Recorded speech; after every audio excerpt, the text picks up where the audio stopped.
Wanakam Muaz. Wanakam. Apa wanakam, Kak?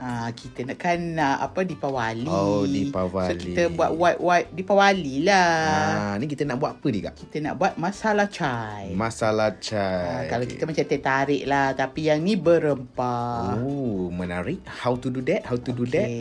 Bahan-bahan dia kita tumbuk. Ada kayu manis, ada pelaga, ada cengkeh. Kita tumbuk-tumbuk kasar. Ada halia juga. Lepas tu kita masukkan dalam periuk bersama air. Air tu dalam 400 meter ataupun meter pula. Mililiter ataupun 2 cawan. 400 meter panjang.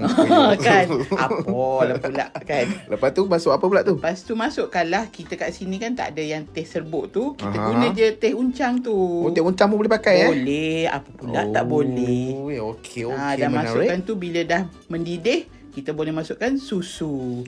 Susu tu kalau tak nak pakai susu full cream, boleh juga pakai susu cair. Oh, pun menjadi jugalah. Menjadi juga. Takkan tak jadi. Manalah tahu. Letak garam Letak garam sikit nak bagi rasa lemak-lemak tu. Oh.